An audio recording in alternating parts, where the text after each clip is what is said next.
প্রিয় বন্ধুরা, GK for all competitive exam YouTube চ্যানেলে তোমাদেরকে স্বাগত জানাই।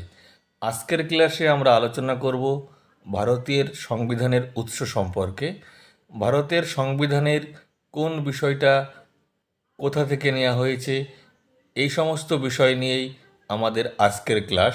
কারণ বিভিন্ন সরকারি চাকরির পরীক্ষায় এখান থেকে অনেক প্রশ্ন আসে,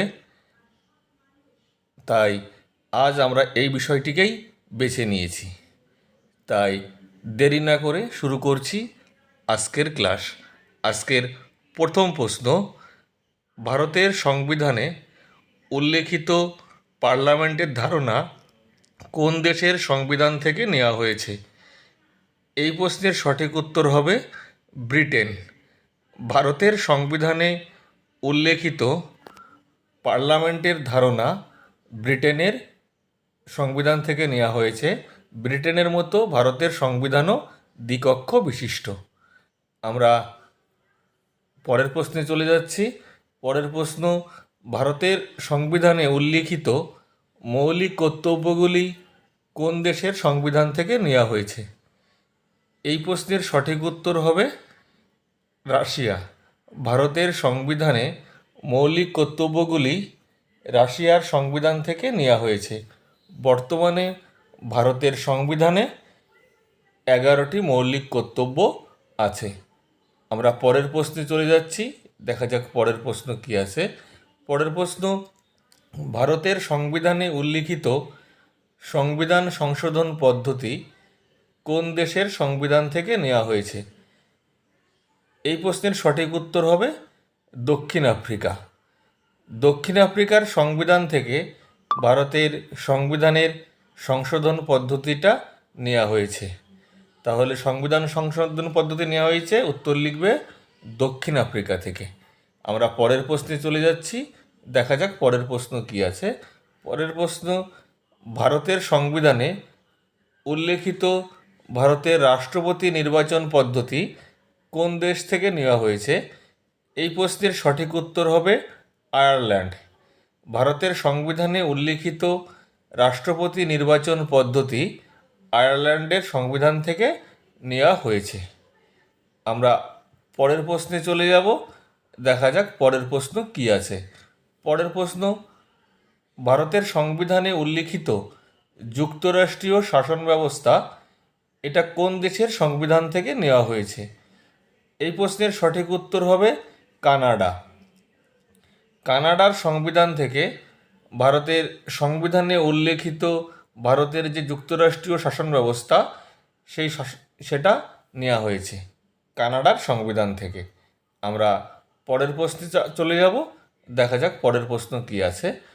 পরের প্রশ্ন, ভারতের সংবিধানে উল্লেখিত যুগ্ম তালিকার ধারণা কোন দেশের সংবিধান থেকে নেওয়া হয়েছে? এই প্রশ্নের সঠিক উত্তর হবে অস্ট্রেলিয়া। অস্ট্রেলিয়ার সংবিধান থেকে ভারতের সংবিধানে যে যুগ্ম তালিকাটি আছে, যে যুগ্ম তালিকার ধারণাটি, সেটি নেওয়া হয়েছে।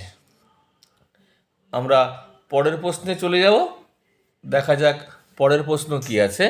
পরের প্রশ্ন, ভারতের সংবিধানের যে প্রস্তাবনা আছে, সেই প্রস্তাবনার ধারণাটি কোন দেশের সংবিধান থেকে নেওয়া হয়েছে? এই প্রশ্নের সঠিক উত্তর হবে আমেরিকা। সংবিধানের প্রস্তাবনার ধারণাটি আমেরিকার সংবিধান থেকে নেওয়া হয়েছে এবং সংবিধানের প্রস্তাবনাটি এখনও পর্যন্ত মাত্র একবার সংশোধন হয়েছে, 1976 সালে 42তম সংশোধনীতে। পরের প্রশ্ন, ভারতের সংবিধানে যে রাজ্যপালের ধারণা কোন দেশের সংবিধান থেকে নেওয়া হয়েছে? এই প্রশ্নের সঠিক উত্তর হবে ভারত শাসন আইন 1935 থেকে। এটা কোনো দেশের সংবিধান থেকে নেওয়া হয়নি। 1935 সালের যে ভারত শাসন আইন পাশ হয়, সেটা থেকেই ভারতের রাজ্যপালের ধারণাটি নেওয়া হয়েছে। আমরা পরের প্রশ্নে চলে যাব, দেখা যাক পরের প্রশ্ন কি আছে। পরের প্রশ্ন, ভারতের সংবিধানে বর্ণিত মৌলিক অধিকারগুলি কোন দেশের সংবিধান থেকে নেওয়া হয়েছে? এই প্রশ্নের সঠিক উত্তর হবে আমেরিকা। আমেরিকার সংবিধানে ভারতের সংবিধানে বর্ণিত মৌলিক অধিকারগুলি নেওয়া হয়েছিল। মূল সংবিধানে 7টি মৌলিক অধিকারের কথা থাকলেও বর্তমানে সংবিধানে 6টি মৌলিক অধিকার আছে। আমরা পরের প্রশ্নে চলে যাচ্ছি, দেখা যাক পরের প্রশ্ন। পরের প্রশ্ন, ভারতের সংবিধানে বর্ণিত একক নাগরিকত্বের ধারণা কোন দেশের সংবিধান থেকে নেওয়া হয়েছে? এই প্রশ্নের সঠিক উত্তর হবে ব্রিটেন। ব্রিটেনের সংবিধান থেকে ভারতের সংবিধানে বর্ণিত একক নাগরিকত্বের ধারণাটি নেওয়া হয়েছে। কারণ অনেক দেশে দ্বৈত নাগরিকত্ব থাকলেও ভারতে একক নাগরিকত্বের কথা বলা হয়েছে। আমরা পরের প্রশ্নে চলে যাচ্ছি, দেখা যাক পরের প্রশ্ন। পরের প্রশ্ন, ভারতের সংবিধানে বর্ণিত আর্থিক জরুরি অবস্থার ধারণা কোন দেশের সংবিধান থেকে নেওয়া হয়েছে? এই প্রশ্নের সঠিক উত্তর হবে আমেরিকা। ভারতের সংবিধানে বর্ণিত আর্থিক জরুরি অবস্থার ধারণাটি আমেরিকার সংবিধান থেকে নেওয়া হয়েছে, যদিও এখনও পর্যন্ত একবারও ভারতের আর্থিক জরুরি অবস্থা ঘোষণা হয়নি। আমরা পরের প্রশ্নে চলে যাচ্ছি, দেখা যাক পরের প্রশ্ন। পরের প্রশ্ন, ভারতের সংবিধানে বর্ণিত সুপ্রিম কোর্ট ও হাইকোর্টের বিচারপতির অপসারণের ধারণা কোন দেশের সংবিধান থেকে নেওয়া হয়েছে? এই প্রশ্নের সঠিক উত্তর হবে আমেরিকা। আমেরিকার সংবিধান থেকে ভারতের হাইকোর্ট ও সুপ্রিম কোর্টের বিচারপতিদের অপসারণের ধারণা বা ইমপিচমেন্টের ধারণাটি নেওয়া হয়েছে। আমরা পরের প্রশ্নে চলে যাব, দেখা যাক পরের প্রশ্ন কি আছে। পরের প্রশ্ন, ভারতের সংবিধানে বর্ণিত লোকসভার স্পিকারের ধারণাটি কোন দেশের সংবিধান থেকে নেওয়া হয়েছে? এই প্রশ্নের সঠিক উত্তর হবে ব্রিটেন। ব্রিটেনের সংবিধান থেকে ভারতের লোকসভার স্পিকারের ধারণাটি নেওয়া হয়েছে। ভারতবর্ষের পার্লামেন্টের ধারণাটিও ব্রিটেনের সংবিধান থেকে নেওয়া হয়েছে। আমরা পরের প্রশ্নে চলে যাচ্ছি, দেখা যাক পরের প্রশ্ন কি আছে। পরের প্রশ্ন, ভারতের সংবিধানে বর্ণিত লোকপালের ধারণাটি কোন দেশের সংবিধান থেকে নেওয়া হয়েছে? এই প্রশ্নের সঠিক উত্তর হবে সুইডেন। সুইডেনের সংবিধান থেকে বা সুইডেন থেকে ভারতের সংবিধানে যে লোকপালের কথা উল্লেখ করা হয়েছে সেই ধারণাটি নেওয়া হয়েছে। উত্তর সুইডেন। আমরা পরের প্রশ্নে চলে যাব, দেখা যাক পরের প্রশ্ন কি আছে। পরের প্রশ্ন, ভারতের সংবিধানের প্রস্তাবনায় বর্ণিত স্বাধীনতা ও সাম্যের ধারণাটি কোন দেশের সংবিধান থেকে নেওয়া হয়েছে? এই প্রশ্নের সঠিক উত্তর হবে ফ্রান্স। ফ্রান্সের সংবিধান থেকে ভারতের সংবিধানের প্রস্তাবনায় যে স্বাধীনতা ও সাম্যের ধারণার কথা উল্লেখ করা হয়েছে সেটা নেওয়া হয়েছে। এই প্রস্তাবনা এখনও পর্যন্ত মাত্র একবার সংশোধন হয়েছে। আমরা পরের প্রশ্নে চলে যাচ্ছি। পরের প্রশ্ন, ভারতের সংবিধানে বর্ণিত সুপ্রিম কোর্টের গঠন ও পরিচালনার নিয়মাবলী কোন দেশের সংবিধান থেকে নেওয়া হয়েছে? এই প্রশ্নের সঠিক উত্তর হবে জাপান। জাপানের সংবিধান থেকে ভারতের সংবিধানে বর্ণিত সুপ্রিম কোর্টের গঠন ও পরিচালনার নিয়মাবলী এই বিষয়গুলি নেওয়া হয়েছে। আমরা পরের প্রশ্নে চলে যাচ্ছি, দেখা যাক পরের প্রশ্ন কি আছে। পরের প্রশ্ন, ভারতের সংবিধানে বর্ণিত বিচার ব্যবস্থার ধারণা কোন দেশের সংবিধান থেকে নেওয়া হয়েছে? এই প্রশ্নের সঠিক উত্তর হবে আমেরিকা। আমেরিকার সংবিধান থেকে ভারতের বিচার ব্যবস্থার ধারণাটি নেওয়া হয়েছে। আমেরিকার সংবিধান থেকে অনেক কিছুই নেওয়া হয়েছে, যেমন উল্লেখযোগ্য মৌলিক অধিকারগুলি। আমরা পরের প্রশ্নে চলে যাচ্ছি, দেখা যাক পরের প্রশ্ন। পরের প্রশ্ন, ভারতের সংবিধানে বর্ণিত আইন প্রণয়ন পদ্ধতি কোন দেশের সংবিধান থেকে নেওয়া হয়েছে? এই প্রশ্নের সঠিক উত্তর হবে ব্রিটেন। ব্রিটেনের সংবিধান থেকে ভারতের সংবিধানে বর্ণিত আইন প্রণয়ন পদ্ধতি এই ধারণাটি নেওয়া হয়েছে। ভারতবর্ষের পার্লামেন্টে আইন তৈরি হয় বা আইন পাশ হয়, আমরা সকলেই জানি। আমরা পরের প্রশ্নে চলে যাচ্ছি, দেখা যাক পরের প্রশ্ন কি আছে। পরের প্রশ্ন, ভারতের সংবিধানে বর্ণিত নির্বাচন ব্যবস্থা কোন দেশের সংবিধান থেকে নেওয়া হয়েছে? এই প্রশ্নের সঠিক উত্তর হবে কানাডা। কানাডার সংবিধান থেকে ভারতবর্ষের নির্বাচন ব্যবস্থা, এই পদ্ধতিটা বা নির্বাচন ব্যবস্থা কিভাবে হবে সেই ধারণাটি নেওয়া হয়েছে। আমরা পরের প্রশ্নে চলে যাচ্ছি, দেখা যাক পরের প্রশ্ন কি আছে। পরের প্রশ্ন, ভারতের সংবিধানে বর্ণিত রাজ্যসভার চেয়ারম্যান হিসাবে উপরাষ্ট্রপতি থাকবেন, এই ধারণাটি কোন দেশের সংবিধান থেকে নেওয়া হয়েছে? এই প্রশ্নের সঠিক উত্তর হবে আমেরিকা। আমেরিকার সংবিধান থেকে ভারতের সংবিধানে বর্ণিত রাজ্যসভার চেয়ারম্যান হিসাবে উপরাষ্ট্রপতি হবেন, এই ধারণাটি নেওয়া হয়েছে। আমরা পরের প্রশ্নে চলে যাব, দেখা যাক পরের প্রশ্ন কি আছে। পরের প্রশ্ন, ভারতবর্ষের সংবিধানে বর্ণিত পঞ্চবার্ষিকী পরিকল্পনার ধারণা কোন দেশের সংবিধান থেকে নেওয়া হয়েছে? এই প্রশ্নের সঠিক উত্তর হবে রাশিয়া। রাশিয়ার সংবিধান থেকে ভারতবর্ষের সংবিধানে বর্ণিত পঞ্চবার্ষিকী পরিকল্পনার ধারণাটি নেওয়া হয়েছে। 1951 সালে ভারতবর্ষে পঞ্চবার্ষিকী পরিকল্পনা শুরু হয়। আমরা পরের প্রশ্নে চলে যাচ্ছি, দেখা যাক পরের প্রশ্ন কি আছে। পরের প্রশ্ন, ভারতবর্ষের সংবিধানে বর্ণিত শক্তিশালী নিম্নকক্ষের ধারণা কোন দেশের সংবিধান থেকে নেওয়া হয়েছে? এই প্রশ্নের সঠিক উত্তর হবে ব্রিটেন। ব্রিটেনের সংবিধান থেকে ভারতবর্ষের সংবিধানে বর্ণিত শক্তিশালী নিম্নকক্ষের ধারণাটি নেওয়া হয়েছে। ভারতবর্ষের নিম্নকক্ষ অর্থাৎ লোকসভা রাজ্যসভার থেকে বেশি ক্ষমতাশালী। আমরা পরের প্রশ্নে চলে যাচ্ছি, দেখা যাক পরের প্রশ্ন কি আছে। পরের প্রশ্ন, ভারতের সংবিধানে বর্ণিত অঙ্গরাজ্যের শাসন ব্যবস্থার ধারণা কোন দেশের সংবিধান থেকে নেওয়া হয়েছে? এই প্রশ্নের সঠিক উত্তর হবে আমেরিকা। আমেরিকার সংবিধান থেকে ভারতবর্ষের বর্ণিত অঙ্গরাজ্যের শাসন ব্যবস্থার ধারণাটি নেওয়া হয়েছে। বর্তমানে ভারতবর্ষে 28টি অঙ্গরাজ্য আছে। আমরা পরের প্রশ্নে চলে যাচ্ছি, দেখা যাক পরের প্রশ্ন কি আছে। পরের প্রশ্ন, ভারতবর্ষের সংবিধানে বর্ণিত প্রধানমন্ত্রী, এই প্রধানমন্ত্রীর ধারণাটি কোন দেশের সংবিধান থেকে নেওয়া হয়েছে? এই প্রশ্নের সঠিক উত্তর হবে ব্রিটেন। ব্রিটেনের সংবিধান থেকে ভারতবর্ষের প্রধানমন্ত্রীর এই ধারণাটি নেওয়া হয়েছে। ব্রিটেনের বর্তমান প্রধানমন্ত্রী ঋষি সুনাক, আর ভারতবর্ষের নরেন্দ্র মোদী। আমরা পরের প্রশ্নে চলে যাচ্ছি, দেখা যাক পরের প্রশ্ন কি আছে। পরের প্রশ্ন, ভারতবর্ষের সংবিধানে বর্ণিত জরুরি অবস্থার সময় মৌলিক অধিকারহীনতার ধারণাটি কোন দেশের সংবিধান থেকে নেওয়া হয়েছে? এই প্রশ্নের সঠিক উত্তর হবে জার্মানি। জার্মানির সংবিধান থেকে এই ধারণা নেওয়া হয়েছে যে জরুরি অবস্থার সময় কিছু কিছু মৌলিক অধিকার রদ থাকবে। আমরা পরের প্রশ্নে চলে যাচ্ছি, দেখা যাক পরের প্রশ্ন কি আছে।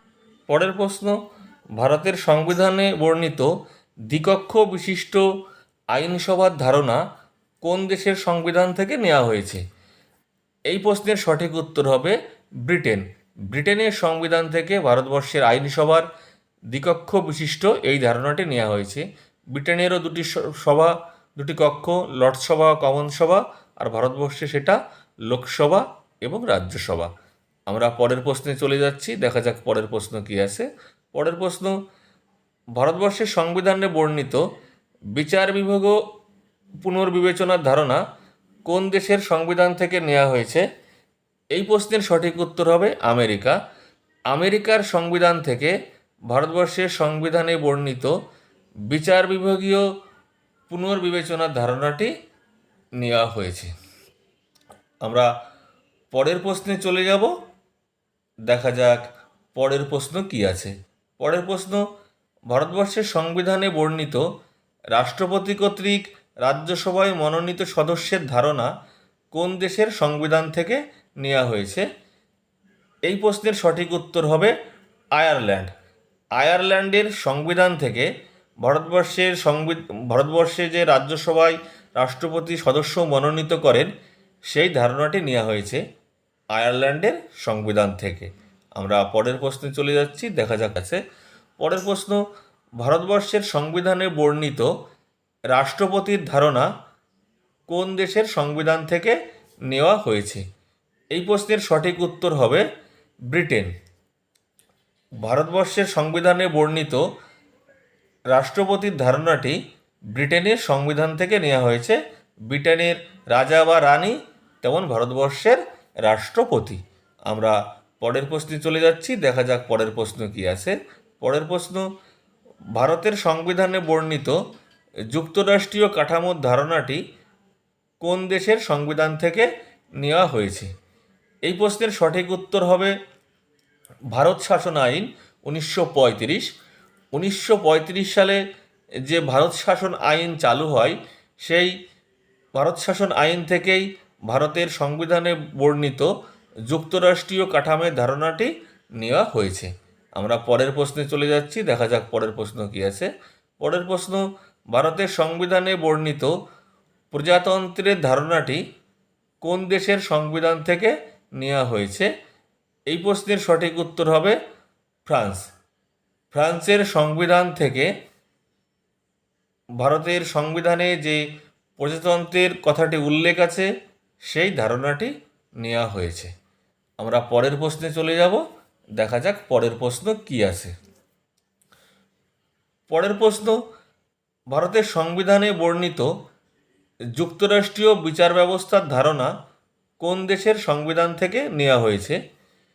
এই প্রশ্নের সঠিক উত্তর হবে ভারত শাসন আইন 1935। এটি কোনো দেশ থেকে নেওয়া হয়নি, 1935 সালের ভারত শাসন আইন থেকে নেওয়া হয়েছে। তাহলে প্রশ্ন আসলে যে যুক্তরাষ্ট্রীয় বিচার ব্যবস্থার ধারণা কোথা থেকে নেওয়া হয়েছে, উত্তর লিখবে ভারত শাসন আইন 1935 থেকে। আমরা পরের প্রশ্নে যাচ্ছি। পরের প্রশ্ন, ভারতের সংবিধানে বর্ণিত ন্যায় বিচার ব্যবস্থার ধারণাটি কোন দেশের সংবিধান থেকে নেওয়া হয়েছে? এই প্রশ্নের সঠিক উত্তর হবে রাশিয়া। রাশিয়ার সংবিধান থেকে ভারতের সংবিধানে বর্ণিত ন্যায় বিচার ব্যবস্থার ধারণাটি নেওয়া হয়েছে। মৌলিক কর্তব্যগুলিও রাশিয়ার সংবিধান থেকে নেওয়া হয়েছে। আমরা পরের প্রশ্নে চলে যাচ্ছি, দেখা যাক পরের প্রশ্ন কি আছে। পরের প্রশ্ন, ভারতের সংবিধানে বর্ণিত নির্দেশমূলক নীতির ধারণাটি কোন দেশের সংবিধান থেকে নেওয়া হয়েছে? এই প্রশ্নের সঠিক উত্তর হবে আয়ারল্যান্ড। আয়ারল্যান্ডের সংবিধান থেকে ভারতের সংবিধানে বর্ণিত নির্দেশমূলক নীতির ধারণাগুলি নেওয়া হয়েছে। এছাড়াও রাষ্ট্রপতি নির্বাচন পদ্ধতিও কিন্তু আয়ারল্যান্ডের সংবিধান থেকে নেওয়া হয়েছে। আমরা পরের প্রশ্নে চলে যাচ্ছি, দেখা যাক পরের প্রশ্ন কি আছে। পরের প্রশ্ন, ভারতের সংবিধানে উল্লেখিত পাবলিক অ্যাকাউন্টস কমিটির ধারণাটি কোন দেশের সংবিধান থেকে নেওয়া হয়েছে? এই প্রশ্নের সঠিক উত্তর হবে ব্রিটেন। ব্রিটেনের সংবিধান থেকে ভারতবর্ষের সংবিধানে বর্ণিত পাবলিক অ্যাকাউন্টস কমিটির ধারণাটি নেওয়া হয়েছে। ভারতবর্ষে বিরোধী দলনেতা পাবলিক অ্যাকাউন্টস কমিটির চেয়ারম্যান হয়। আমরা পরের প্রশ্নে চলে যাচ্ছি, দেখা যাক পরের প্রশ্ন কি আছে। পরের প্রশ্ন, ভারতের সংবিধানে বর্ণিত কেন্দ্র ও রাজ্যের মধ্যে ক্ষমতা বন্টনের ধারণা কোন দেশের সংবিধান থেকে নেওয়া হয়েছে? এই প্রশ্নের সঠিক উত্তর হবে কানাডা। কানাডার সংবিধান থেকে ভারতের সংবিধানে বর্ণিত কেন্দ্র ও রাজ্যের মধ্যে ক্ষমতার বন্টন কিভাবে হবে, এই ধারণাটি নেওয়া হয়েছে। আমরা পরের প্রশ্নে চলে যাচ্ছি, দেখা যাক পরের প্রশ্ন কি আছে। পরের প্রশ্ন, ভারতের সংবিধানে বর্ণিত রাজস্বের ধারণা কোন দেশের সংবিধান থেকে নেওয়া হয়েছে? এই প্রশ্নের সঠিক উত্তর হবে আমেরিকা। আমেরিকার সংবিধান থেকে ভারতের সংবিধানে বর্ণিত রাজস্বের ধারণাটি নেওয়া হয়েছে। আমরা পরের প্রশ্নে চলে যাব, একবার দেখে নেব পরের প্রশ্ন কি আছে। পরের প্রশ্ন, ভারতের সংবিধানে বর্ণিত যৌথ অধিবেশন, যে পার্লামেন্টের যৌথ অধিবেশন হয়, এই যৌথ অধিবেশনের ধারণাটি কোন দেশের সংবিধান থেকে নেওয়া হয়েছে? এই প্রশ্নের সঠিক উত্তর হবে অস্ট্রেলিয়া। অস্ট্রেলিয়ার সংবিধান থেকে ভারতের সংবিধানে বর্ণিত যৌথ অধিবেশনের ধারণাটি নেওয়া হয়েছে। যুগ্ম তালিকার ধারণাটিও কিন্তু অস্ট্রেলিয়ার সংবিধান থেকে নেওয়া হয়েছে। আমরা পরের প্রশ্নে চলে যাচ্ছি, দেখা যাক পরের প্রশ্ন কি আছে। পরের প্রশ্ন, ভারতের সংবিধানে বর্ণিত জরুরি অবস্থার ধারণা কোন দেশের সংবিধান থেকে নেওয়া হয়েছে? এই জরুরি অবস্থার ধারণাটি নেওয়া হয়েছে 1935 সালের ভারত শাসন আইন থেকে। এটি কোনো দেশ থেকে নেওয়া হয়নি। জরুরি অবস্থার সময় মৌলিক অধিকার রদ, এটা জার্মানির কাছ থেকে নেওয়া হয়েছে, কিন্তু জরুরি অবস্থার ধারণাটা নেওয়া হয়েছে 1935 সালের ভারত শাসন আইন অনুসারে। আমাদের আজকের ক্লাস এই পর্যন্তই। তোমাদের কেমন লাগলো অবশ্যই কমেন্ট করে জানাবে, আর পুরো ভিডিওটা অবশ্যই দেখবে, তোমাদের অনেক কাজে লাগবে। আর চ্যানেলটি অবশ্যই সাবস্ক্রাইব করবে, আর কেমন লাগলো কমেন্ট করে জানাবে, আর বন্ধুদের সঙ্গে শেয়ার করবে। আর আর আজ আর বেশি কথা নয়, আমাদের ক্লাস এখানেই শেষ। সবাইকে ধন্যবাদ, সকলে ভালো থেকো। খুব শীঘ্রই দেখা হবে অন্য একটি ক্লাসে, অন্য একটু বিষয় নিয়ে।